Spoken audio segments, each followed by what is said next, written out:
Good morning, students. Good morning, sir. Good Good morning, morning, sir. sir. Good morning.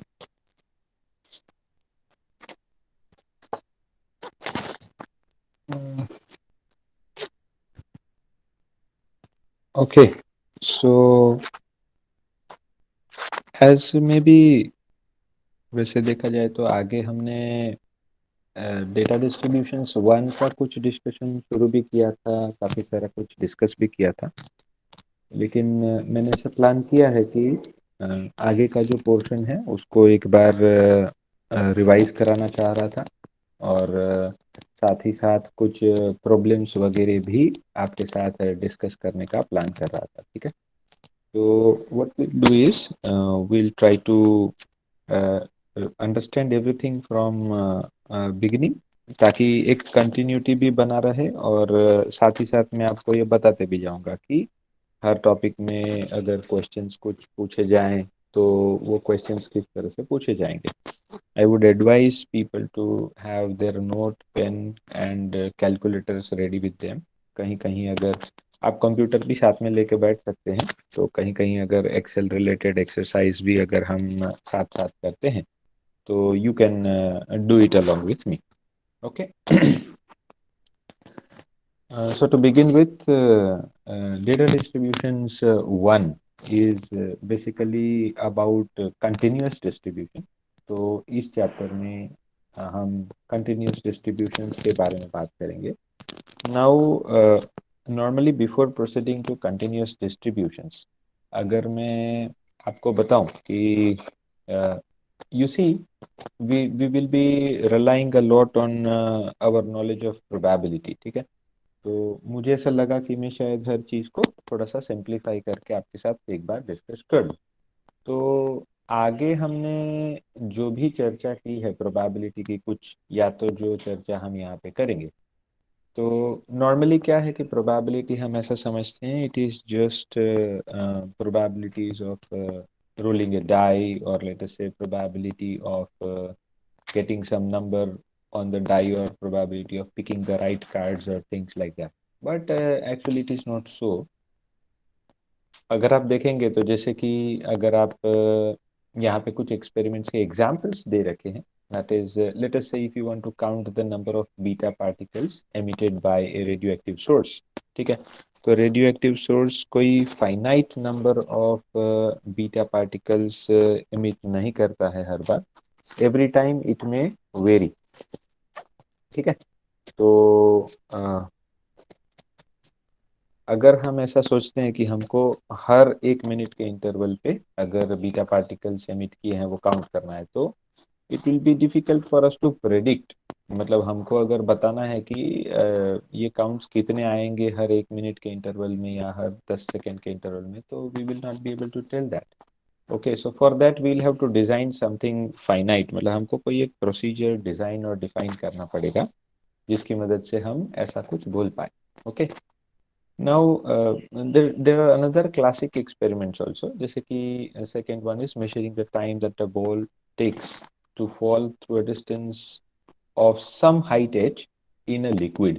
ठीक है, liquid में हम fluid mechanics आगे थोड़ा पढ़े होंगे, तो initially the ball would undergo N accelerated motion, not rather late us से एक्सेलरेटेड की जगह पे एक रिटार्डेड मोशन हो सकता है और बाद में it will achieve some terminal velocities, and that is what we would like to understand.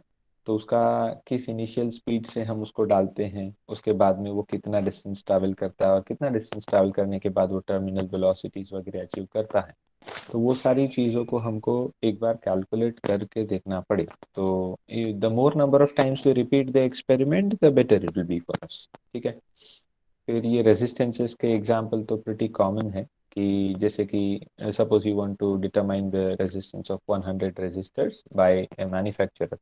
Actually अगर आपने 1 ओम रेजिस्टर्स ले रहे हैं, ठीक है, supposing you are interested into some 1 ohm resistors और 1 kilo ohms resistors provided by the supplier. ठीक है, तो उसमें अगर 100 रेजिस्टर्स को आप मल्टीमीटर से मेजर करोगे, 100 के 100 का रेजिस्टेंस 1 किलो ओम नहीं आएगा, either it will be above 1 kilo ohm और it will be below 1 kilo ohms, ठीक है। तो इसमें वेरिएबिलिटी होने के chances are there, there are chances that there will be variability, ठीक है। तो अब दो तरीके हो सकते हैं कि एक तो हम कुछ कहने की कोशिश कर रहे हैं किसी एक्सपेरिमेंट पे, लेकिन हमको कुछ पता नहीं चल रहा है, कि we are not able to predict things properly. तो उसके लिए we would like to design our experiments in such a way कि we can tell something better about the results, हम रिजल्ट्स को अच्छे तरीके से प्रेडिक्ट कर पाए, और बाद में वो रिजल्ट का एक्यूरेसी या रिजल्ट का जो मतलब रिजल्ट का जो वैलिडेशन है, कि हमको जो रिजल्ट मिला, जैसे कि supposing we are doing an experiment of finding the time period, और let us say we are doing an experiment to find the acceleration due to gravity or modulus of rigidity or whatever it is. So we would be in a position to tell whether the results are up to the mark or not. तो काफी सारे situation में हम देखते हैं कि कुछ एक चीज तो जो है वो हमको काफी कॉमन मिल जाती है। जैसे कि मैं आपको बताऊं कि you would basically find that particular kind of nature of the data, मतलब कुछ एक्सपेरिमेंट्स जब भी आप रिपीट करते हैं, आप मतलब repeated measurements whenever we do, we would basically find that a particular kind of pattern is more commonly repeated, and that is what we understand as the normal distribution. तो इस तरह का जो pattern है वो आपको काफी सारे एक्सपेरिमेंट्स में, यदि आप हिस्टोग्राम ड्रॉ करते हैं या तो आप कुछ और एक्सपेरिमेंट्स करते हैं, तो you see that this kind of things are very commonly observe, ठीक है। तो इसको हम गाउसियन डिस्ट्रीब्यूशन भी बोलते हैं, या तो इसको हम नॉर्मल डिस्ट्रीब्यूशन भी बोलते हैं, ठीक है। तो either it is a Gaussian और अ नॉर्मल डिस्ट्रीब्यूशन, ठीक है। And this distribution you would see that it is one of the most frequently occurring distributions in nature, ठीक है। तो नेचर में ज्यादातर एक्सपेरिमेंट्स आप करते हैं तो उसके डेटा पॉइंट्स जो है वो आपको बिल्कुल एक बेल शेप कर्व जैसे देखने को मिलेंगे, ठीक है। तो ऐसा नहीं है कि इसके अलावा का डिस्ट्रीब्यूशन हमको नहीं मिलेगा।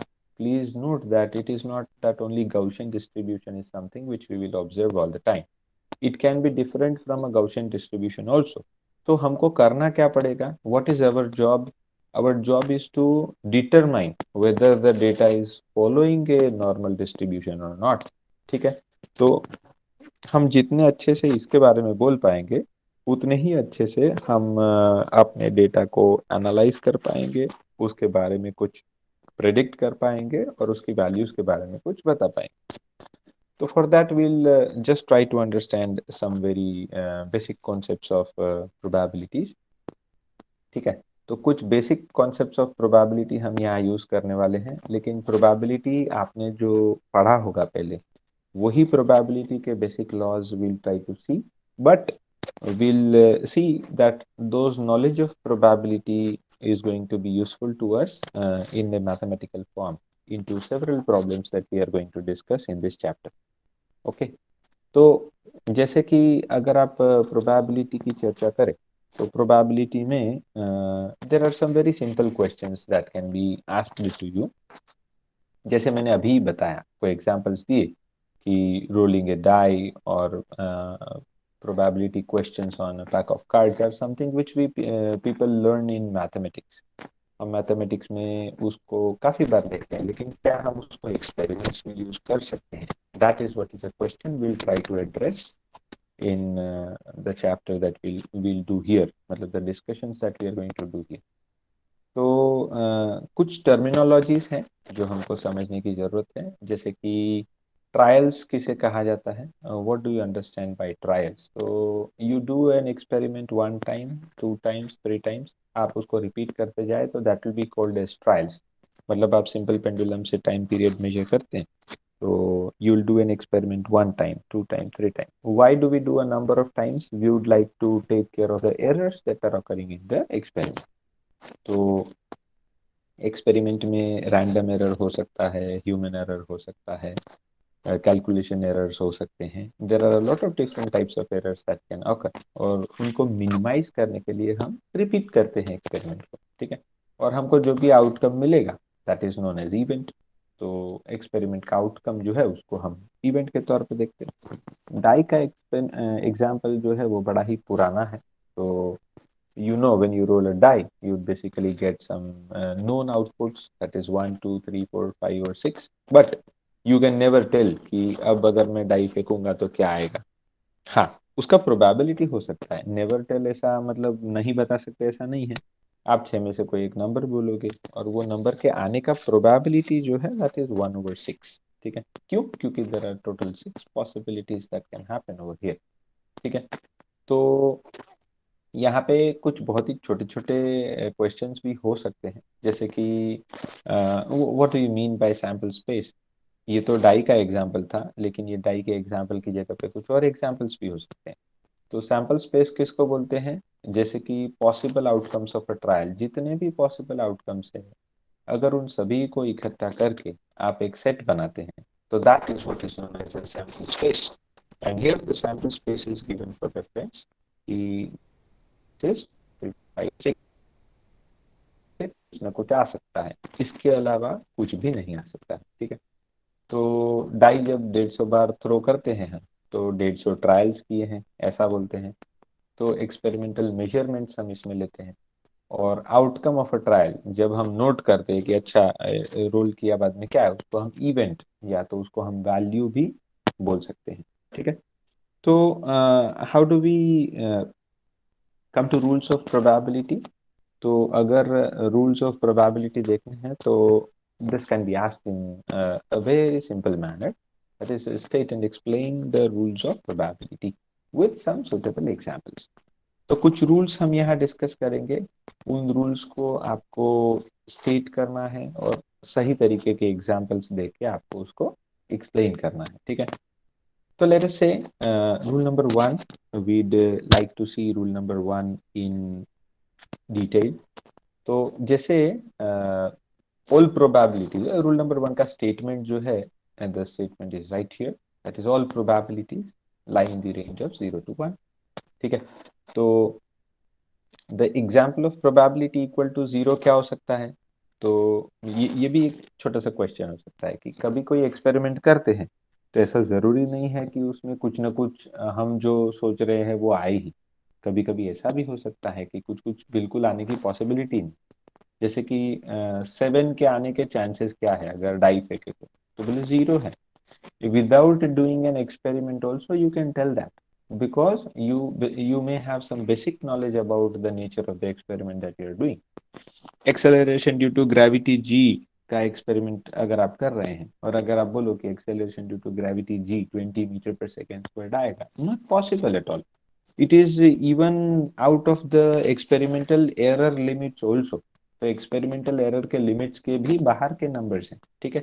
तो कहने का ये है कि a little bit of knowledge about what experiment you are going to do will basically help us in understanding what will be the probability of the outcome, और जो आउटकम हम एक्सपेक्ट कर रहे हैं उसके आने का प्रोबेबिलिटी कितना हो सकता है। जैसे कि आप एग्जाम्स देते हैं तो एग्जाम में आपका पास होने का प्रोबेबिलिटी हो सकता है और फेल होने का प्रोबेबिलिटी हो सकता है। This is one way of looking at it, ठीक है।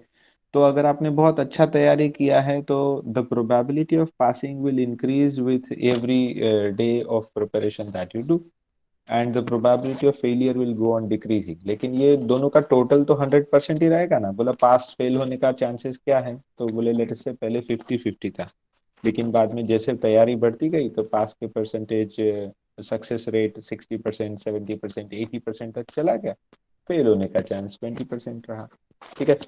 तो that is how we would be interpreting actual experiments। तो actual experiments में हम इस तरह से लॉजिकली सोच के, एक्सपेरिमेंट के नेचर को समझ के, एक्सपेरिमेंट का डिजाइन को समझ के उसके आउटकम के बारे में कुछ बताने की कोशिश करेंगे। Now example of probability equal to 1, मतलब प्रोबेबिलिटी 1 का भी हो सकता है। तो बोला अगर 1 से 6 के बीच में आने का प्रोबेबिलिटी पूछा तो वो तो बिल्कुल 1 हो जाएगा, क्योंकि 1 भी आ सकता है, 6 भी आ सकता है और उसके बीच के कोई भी नंबर आ सकते हैं।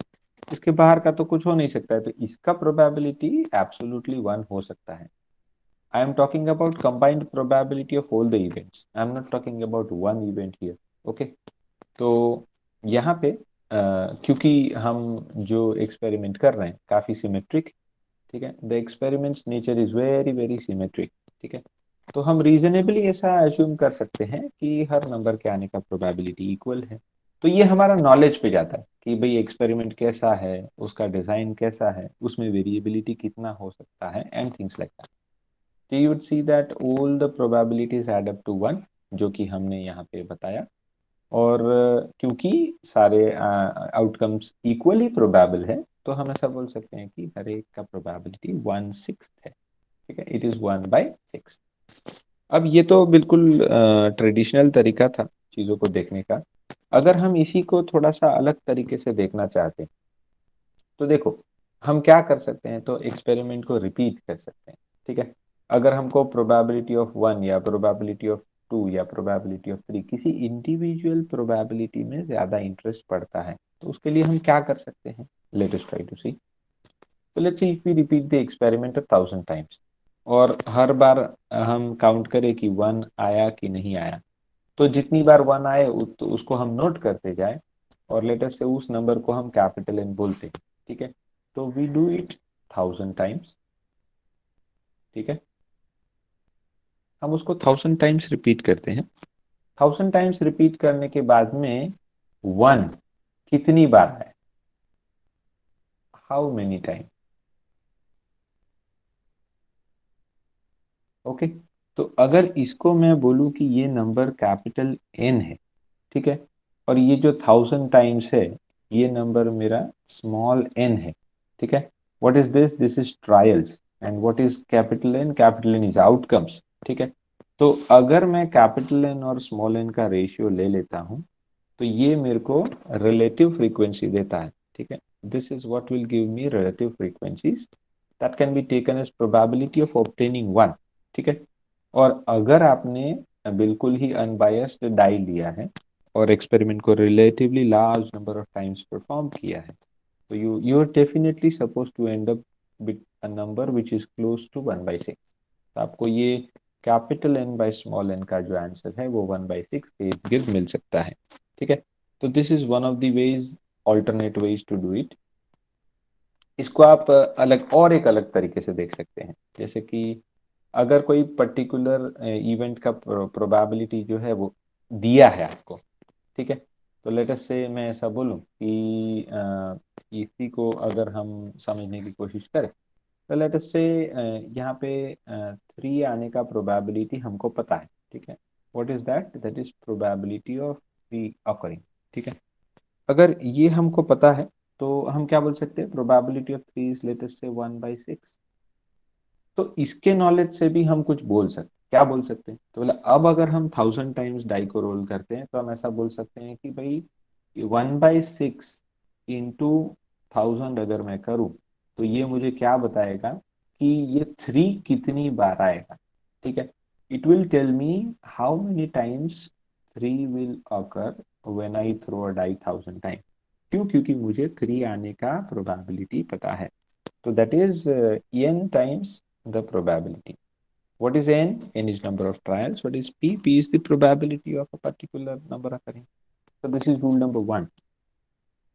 इसी तरह से there is one more rule, and that is when the events are mutually exclusive. ठीक है, तो यहाँ पे एक सवाल हो सकता है कि what are mutually exclusive events? Give an example. ऐसा करके, so the probability of event A occurring is P of A, or the event B occurring is P of P. तो उसको कैसे बोल सकते हैं, P is P of A और B, and that is equal to P of A plus P of B, ऐसा बोल सकते हैं। तो म्यूचुअली एक्सक्लूसिव इवेंट्स क्या होते हैं, let us try to understand what are mutually exclusive events, ठीक है। तो म्यूचुअली एक्सक्लूसिव इवेंट्स वो इवेंट होते हैं कि जब एक इवेंट होगा तो दूसरा इवेंट का पॉसिबिलिटी नहीं है, ठीक है। जैसे कि यहाँ पे अगर ऐसा बोला है कि आपको कोई डाई रोल करते हैं 5 आएगा, तो 5 आएगा तो 6 नहीं आएगा, और 6 आएगा तो 5 नहीं आएगा। That is how it will happen. Okay. तो व्हाट वुड वी बेसिकली से कि यहाँ पे ये सारे म्यूचुअली एक्सक्लूसिव इवेंट्स हैं। तो 1 2 3 4 5 6 ये सारे के सारे म्यूचुअली एक्सक्लूसिव हैं, क्योंकि एक आएगा तो बाकी सारे रूल आउट हो जाते हैं अपने आप। तो यहाँ पे let us see what is probability of obtaining a 2 और 6 ऑन अ सिंगल रोल, देख रहे हैं ना। This is what is important. Single roll of die अगर हम करते तो it will basically be probability of 2 और 6 ऐसा बोला है, ठीक है। तो दो नंबर्स में से कोई भी एक आने की प्रोबेबिलिटी एक ही बार रोल करने पे कितनी है, तो बोला 1/6 plus 1/6 and that is nothing but 1/3, ठीक है। तो नीचे का नंबर छोटा होते जा रहा है, उसका मतलब ये है कि प्रोबेबिलिटी बढ़ते जा रहे हैं। अब देखो वैसे तो हमारे नेचुरल लॉजिक से भी मैच कर जाता है। अगर मैं ऐसा बोलूं कि 1 2 3 और 4 आने का प्रोबेबिलिटी क्या है, एक ही बार फेंकू तो अरे बहुत ज्यादा हो जाएगा। क्यों? क्योंकि टोटल आउटकम्स ही 6 हैं, उसमें से 4 तो मैं चूज कर रहा हूँ, तो इट विल बी मैक्सिमम। अगर मैं ऐसा बोल दूं कि भाई 1 से 6 में कोई भी आने का प्रोबेबिलिटी कितना है, तो बोला 100%, क्योंकि एक बार रोल करूंगा 1 से 6 में कुछ ना कुछ तो आएगा। तो ऐसा ही go on increasing the numbers here, और करते जाऊं सिंगल रोल में, तो the probability will increase. If I go on decreasing the number, जैसे बोलूं कि अच्छा 3 आने का प्रोबेबिलिटी क्या है, तो बोला फिर तो 1/6, 6 आने का तो बोला 1/6, ऐसा। तो that is what we would like to understand from here. तो कोई सिंगल नंबर ले रहे हो तो प्रोबेबिलिटी 1/6, 2 ले रहे हो तो 1/3, 4 ले रहे हो तो 2/3, उसी तरह से 6 ले रहे हो तो 1, ठीक है। तो that is what we understand by mutually exclusive events. तो मैंने सवाल यहाँ पे लिख के रखा है कि what are mutually exclusive events, you can give some suitable examples. अब आ जाते हैं इंडिपेंडेंट इवेंट्स पे, ठीक है। तो इंडिपेंडेंट जैसे कि नाम बता रहा है कि एक इवेंट का होना वो दूसरे इवेंट को इफेक्ट नहीं करता है। ऑलराइट। तो अगर दो इवेंट्स ले रहे हैं, जैसे कि let us say P of A and P of B, दो इवेंट के प्रोबेबिलिटीज हमको पता है। तो अगर वो इंडिपेंडेंट इवेंट्स है तो हम क्या कर सकते हैं, बोला P of A into P of B कर सकते हैं, ठीक है। जैसे कि हम इंडिपेंडेंट इवेंट्स का एक एग्जांपल लेते हैं। तो बोला पहली बार डाई रोल किया तो 6 आने का चांस क्या है, तो बोला 1/6। अब दूसरी बार रोल किया तो भी उसका प्रोबेबिलिटी है 1/6। लेकिन अगर ऐसा बोला जाए कि अब मैं 6 बार रोल करता हूँ, 6 टाइम्स, ठीक है, 6 ट्रायल्स, और मुझे अगर हर ट्रायल में 6 ही चाहिए, 6 on every trial, rarest of the rare probability हो गया ये तो, ठीक है। और रेयरेस्ट ऑफ द रेयर हमारे लॉजिक से भी मैच कर जाता है। बोला कभी ना कभी तो नंबर चेंज होगा, तो it is not possible to get 6 on every trial, this is a very rare probability. हो भी सकता है, ऐसा नहीं है कि नहीं हो सकता है। If you do on repeating the experiments million times, you may get this sometimes, ठीक है। तो इसका प्रोबेबिलिटी भी गिना जा सकता है एक्चुअली। तो मैं अगर आपको ऐसा बोलूं कि देखो, अगर मैं 6 के बारे में बता रहा हूँ कि let us say we are going to take probability of 6 occurring in two two times, 2 बार अगर हम एक्सपेरिमेंट करते हैं और 2 बार हमको 6 मिलता है, तो बैक टू बैक 6 मिलने का प्रोबेबिलिटी 1/36 है, ठीक है। तो ये 1/36 जो है, इसको हम क्या कर सकते हैं, लेट अस से।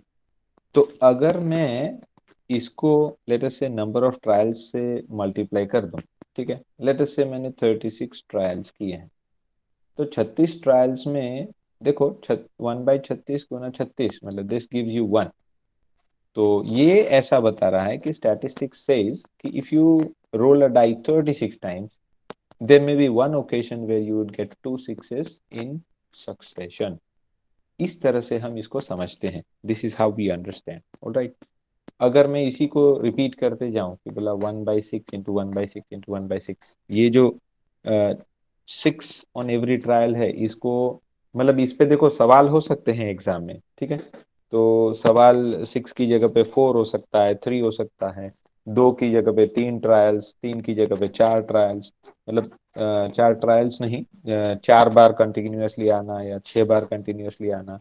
तो अगर आपको पूछा जाए कि मिनिमम कितने ट्रायल्स करेंगे तो आपको एटलीस्ट ये इवेंट एक बार मिलेगा, जैसे कि मैं इसमें से एक सवाल बनाऊं, ठीक है, एक बहुत ही आसान सा सवाल बनाऊं कि लेट अस से मेरे को डाई रोल करने पे 6 चाहिए, और वो भी 4 बार बैक टू बैक चाहिए। और मैं आपको ऐसा सवाल पूछ लूं कि बोलो मिनिमम कितने बार ये एक्सपेरिमेंट में करूं तो मुझे वो 4 बार बैक टू बैक मिलेगा। तो आपको क्या करना पड़ेगा, तो बोला 1/6 into 1/6 into 1/6 into 1/6, you will have to multiply that 4 times. And वो जो डिनोमिनेटर आएगा ना आपका, वो ही होगा at least minimum number of trials की, जितने करने पे आपको ये इवेंट एटलीस्ट एक बार मिलेगा। कोई प्रोबेबिलिटी है एक से ज्यादा बार भी मिल सकता है, ऐसा कुछ नहीं है, बट मिनिमम एक बार चाहिए। तो आपको डिनोमिनेटर में जो नंबर आता है उतने ट्रायल्स तो करने ही पड़ेंगे।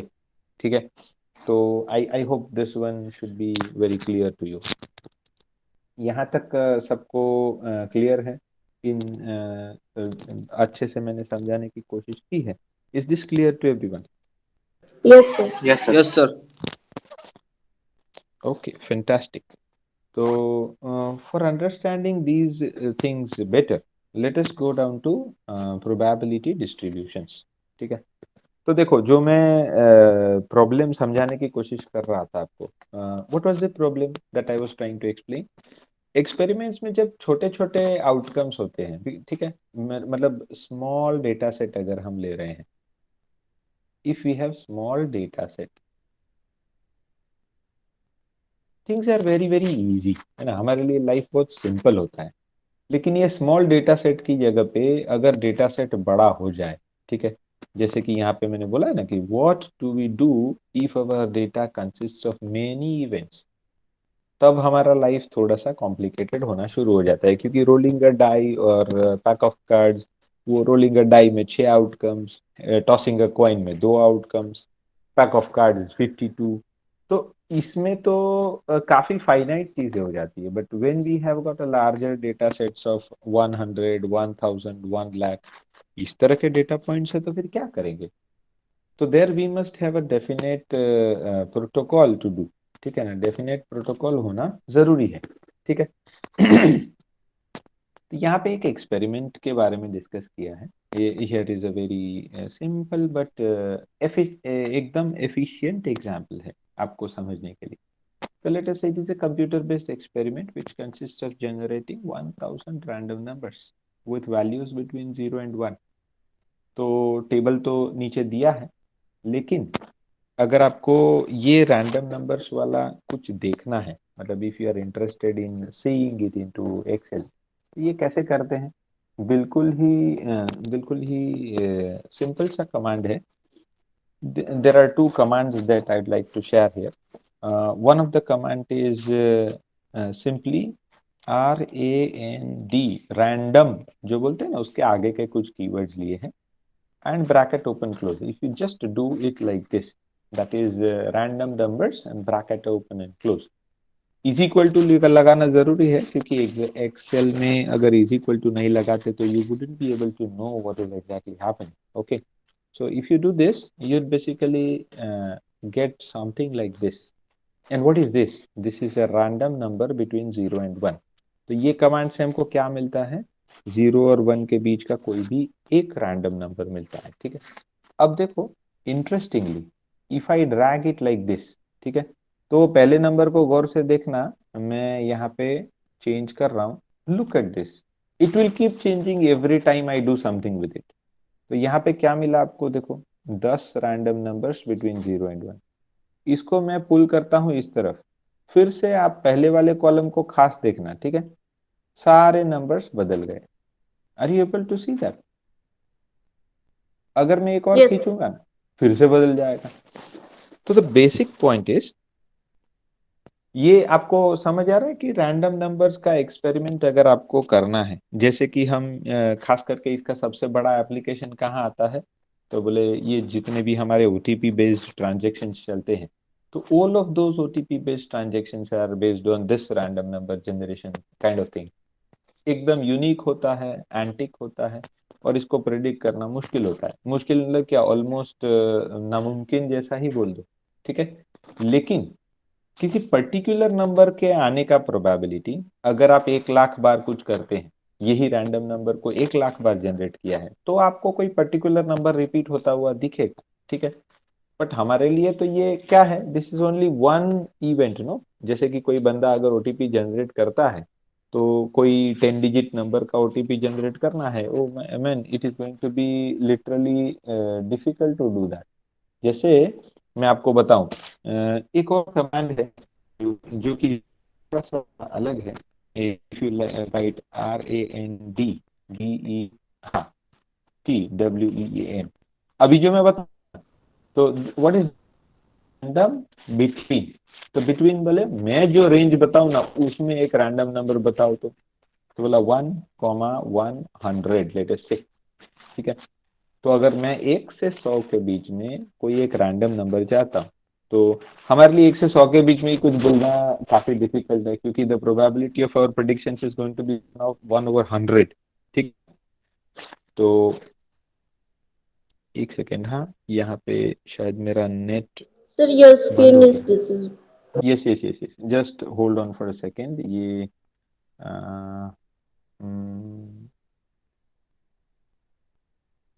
एक ही मिनट, शायद मेरा इंटरनेट जो है वो कंप्यूटर वाला इंटरनेट क्या कभी कभी गड़बड़ कर देता है। Probably I think we'll be able to.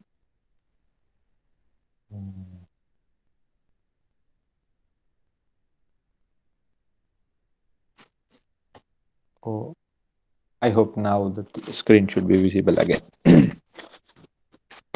सबको दिख रहा Yes, sir. है? Okay great. तो इसमें अगर अभी आप देखेंगे ना, तो random between 1 and 100, if you just try to generate a number like this, have a look at this. ये देख रहे हो, this is, and if I were to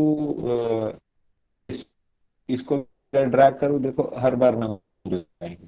आप ऊपर वाले टेबल को भी देखो, इस टेबल इस सीट में मैं कुछ भी कर, ठीक है, लुक एट दीज नंबर्स। ठीक है, ये नंबर्स जो है ना, इनको देखो, और इनके नीचे मैं कुछ ऑपरेशन करता हूँ, पूरा का पूरा शीट में सारे के सारे नंबर्स बदलते जाते हैं every time I do an operation. And that is what is very fantastic about the random number generation that we see. ठीक है, लेकिन ये रैंडमनेस में भी कुछ इंटरेस्टिंग चीजें हो सकती हैं which we would like to observe. Alright, तो for example, I hope you are clear with how to use the commands. एक हो जाता है रैंडम, तो रैंडम और ब्रैकेट ओपन क्लोज कर देते तो आपको 0 से 1 के बीच मिलेगा। एंड रैंडम बिटवीन अगर आप यूज करते हैं, तो ये 0 से 100 है, इसकी जगह पे आप 10,000 भी कर सकते हैं, this no problem at all. 10,000, 1 lakh, you could choose whatever you wish to do. ठीक है, हर बार आप करोगे, हर बार आपको एक नया नंबर मिलते जाएगा। तो that is how we will be using that command. तो देखो, क्या हम उसके बारे में कुछ बोल सकते हैं क्या? Have a look at this, 100 random numbers in the interval 0 to 1। ये जो अभी मैंने एक्सरसाइज बताया आपको, तो एक्सेल में अगर आप करना चाहते हैं, तो you you can simply use this command. ये कमांड यूज कर सकते हैं, is equal to RAND bracket open close. ठीक है, and this one is going to be for one cell, फिर आप ड्रैग करके जितने नंबर्स बनाना चाहे बना सकते हैं। Alright, now if I want to tell something about something more about the data that I have generated. For example, यहाँ पे मैंने एक हिस्टोग्राम आपको दिखाया है। Histogram basically says it is frequency versus random number. Random number का range हमने 0 से 1 के बीच में हर पॉइंट 1 पे हमने स्प्लिट कर दिया है। ठीक है, तो ये क्या है, 1,000 random numbers, please note this is not 100 any more. तो यहाँ पे अगर आप इसका हिस्टोग्राम देखेंगे ना, तो histogram basically holds itself close to 100। ये 100 के लाइन के इर्द गिर्द आपको दिखेगा, कभी थोड़ा ऊपर, कभी थोड़ा नीचे, कभी एग्जैक्टली 100, लाइक दैट। ओके, तो what is it trying to tell, कि रैंडम एक्सपेरिमेंट में भी आपको कुछ फाइनाइटनेस देखने मिलेगा, but when the number of trials go on increasing. ठीक है, जैसे कि मैं आपको बोलूं कि 1 से 10,000 में एक रैंडम नंबर बताओ, मैं जनरेट करता हूँ, you will never be able to tell. ठीक है, बट अगर मैं ऐसा बोलूं कि 1 से 10,000 में एक रैंडम नंबर 1,000 आने का प्रोबेबिलिटी कितना है, तो वो प्रोबेबिलिटी आप पक्का गिन के बता सकते हैं। ठीक है, तो it is going to be 1/10,000। तो उसका प्रोबेबिलिटी क्या हो गया, 10,000 ट्रायल में एक बार आने का। ठीक है, तो इसका मतलब क्या हुआ कि उसी के मतलब मैं अगर 10,000 रिपीटेशंस कर, तो I basically out of 10,000 trials I get it 1 times. अगर मैं 1 लाख ट्रायल्स करूँ तो I may get it 10 times, like that. तो all you need to know is the probability of some event occurring and that you can multiply by the number of trials. तो मतलब जितने ज्यादा trial करेंगे उतना ही ज्यादा उसके आने का प्रोबेबिलिटी हो जाता है। ठीक है, तो ऊपर का जो हिस्टोग्राम है, वैसे तो मैंने हिस्टोग्राम पे चर्चा तो की ही है, लेकिन फिर भी let me just summarise something. ये हिस्टोग्राम जो है ना, उसमें अगर आप देखेंगे तो there are two very peculiar things. One is all the values of x lie between the range 0 and 1। तो ये सारा का सारा 0 और 1 के बीच में आता है। ठीक है, second is the number of values appearing in a given interval, मतलब 0 से 0.1 या तो 0.1 से 0.2। हम इंटरवल की बात कर सकते हैं। ठीक है, तो we can talk about an interval. So say from 0 to 0.1 is about the same as that appearing in other intervals of the same width। Same width होना जरूरी है, क्योंकि हर बार अगर आप इंटरवल का विड्थ बदलेंगे तो चीजें मुश्किल होती जाएंगी, क्योंकि then telling something about the experiment is almost impossible, because you are changing the criteria of observing the events every time. Okay, तो अगर ये हिस्टोग्राम का जो चार्ट है, इसको इसको हम प्रोबेबिलिटी डिस्ट्रीब्यूशन में अगर बताए, मतलब in terms of probability distribution, then the chart basically looks like this. ठीक है, नोट करने वाली बात यह है कि यहाँ पे this is a graph of f of x versus x. Here f of x is known as probability density function, इसको हम प्रोबेबिलिटी डेंसिटी फंक्शन बोलते हैं। और x इज अगेन वही रैंडम नंबर, और उसका इंटरवल्स आपको यहाँ पे दिखता होगा। तो here you have on the top some value a, here at the bottom you have some value 0। तो ये जो शेडेड एरिया है, this is going to represent 1, क्योंकि ये क्या बताता है, the probability of this event happening. ठीक है, तो ये हमने क्या किया, हिस्टोग्राम जो था वो हमारा फ्रीक्वेंसी डिस्ट्रीब्यूशन टेबल बताता था। वो फ्रीक्वेंसी डिस्ट्रीब्यूशन टेबल की जगह पे हमने इसको प्रोबेबिलिटी कर्व में कन्वर्ट कर दिया है। और probability basically in the form of a function, that is a probability density function. ठीक है, तो इसका उपयोग हम कैसे कर सकते हैं, how will we be able to use it, इसके बारे में चर्चा करते हैं। क्योंकि अभी तो क्या है, अभी भी हमारे लिए क्या हो रहा है, वो जो रैंडम नंबर्स देखा, रैंडम नंबर से हिस्टोग्राम देखा, वहां तक तो सब समझ आया। लेकिन हिस्टोग्राम से जब हम प्रोबेबिलिटी कर्व में चले गए तो हमारे लिए चीजें थोड़ी मुश्किल हो जा रही है। बोले कि इसको अगर कोई एग्जैक्ट एग्जाम्पल से समझना है तो हम कैसे समझ सकते हैं। Let us try to see that. Okay, तो यू सी यहाँ पे अगर हमको ये कोई पॉपुलेशन के बारे में अगर कुछ कंक्लूड करना है, ठीक है, considering the sample drawn from a population. ठीक है, तो हमारे पास क्या हो जाएगा, हमारे पास सैंपल्स होंगे। सैंपल्स कहाँ से लिए होंगे, तो हमने पॉपुलेशन में से लिए होंगे। ठीक है, it can be understanding the height, the weight, the IQ, the population, the salaries, the income, the habits, it can be any damn thing in the world। मतलब दुनिया की किसी भी तरह की एक्टिविटी को आप मॉनिटर करने का इंटरेस्ट रख सकते हैं।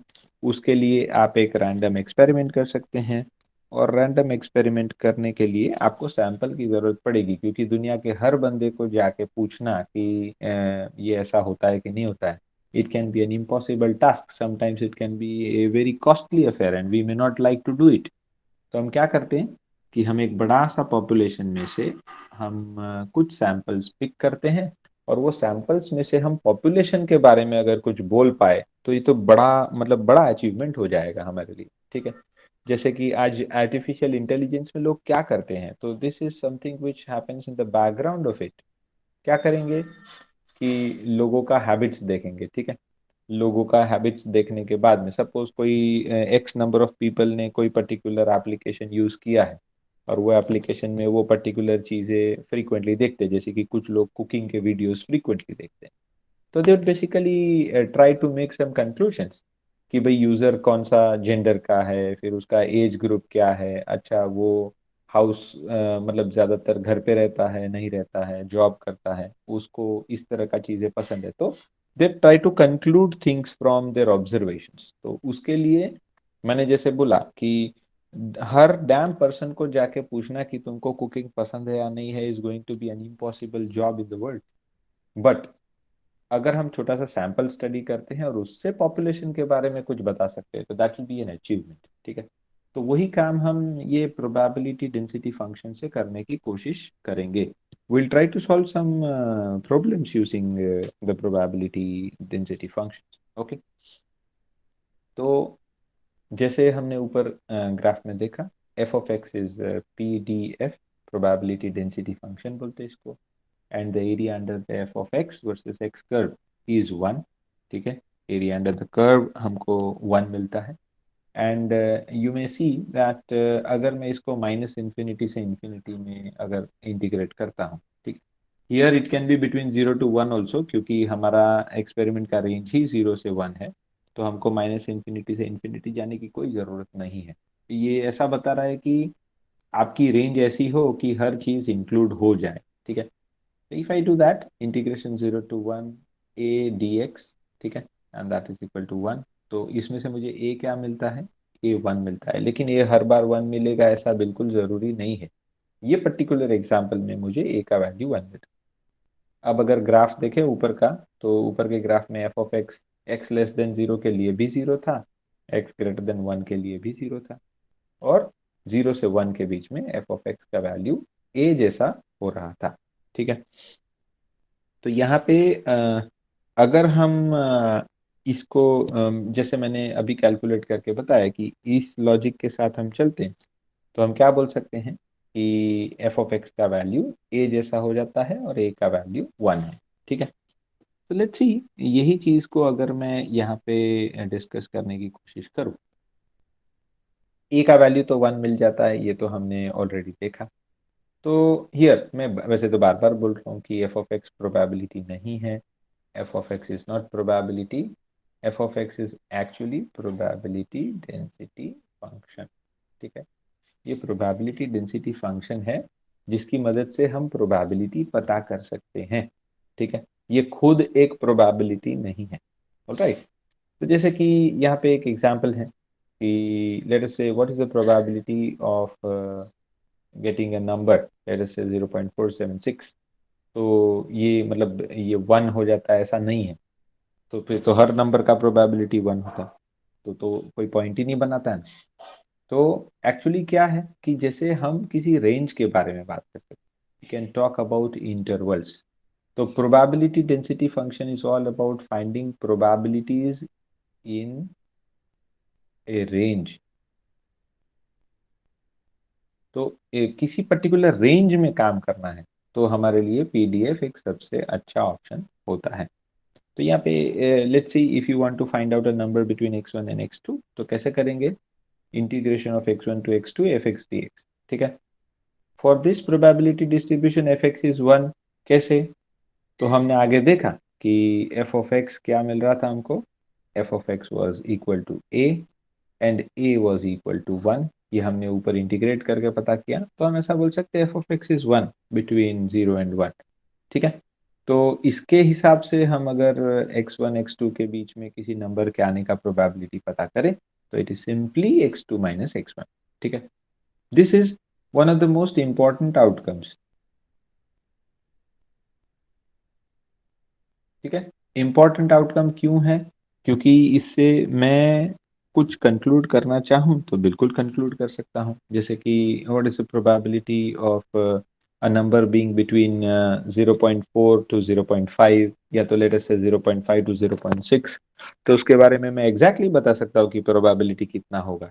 ठीक है, और उसको अगर मैं को नंबर ऑफ आउटकम्स के साथ क्लब कर लूँ तो मैं एग्जैक्टली बोल भी सकता हूँ कि ये कितनी बार आएगा। ठीक है, there is a very simple example here, that is, what is the probability of observing a random number generated in a manner that is described in the above section. तो बोले 0.045 से 0.621 के बीच में अगर किसी चीज का आने का प्रोबेबिलिटी आपको पता करना है तो कितना होगा। तो दैट इज सिंपली आगे जो आर्ग्यूमेंट देखा है। क्यों? क्योंकि this confirms to the f of x is equal to a is equal to 1। ये उसके रिलेटेड सवाल है, इसीलिए हम इसको बिल्कुल इस तरह से लिख रहे हैं। ठीक है। The moment your data set changes, the moment your function changes, the moment your A will change, the results will also change. But definitely probabilities that you obtain will be between 0 to 1। ठीक है। आपको ये जो probability है वो हमेशा 0 to 1 के बीच में मिलेगा।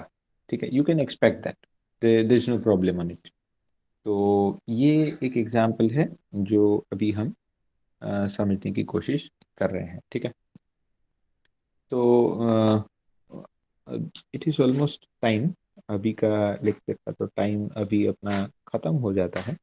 तो we keep our discussion still here. हम हमारे डिस्कशंस को यहाँ तक अभी रखते हैं। नेक्स्ट क्लास में will continue from here only. And what I understand is we'll have a lecture today only। मतलब आज एक और लेक्चर अरेंज करने की कोशिश करते हैं। तो मे बी आफ्टरनून में जब आप लोग फ्री हो जाते तो will have one more class. ठीक है।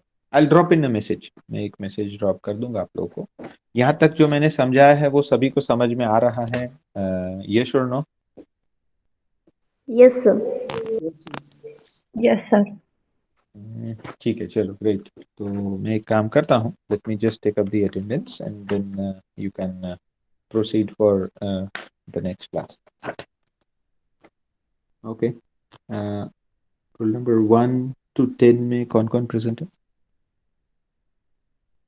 4 नंबर। ओके। 7 सर। 7।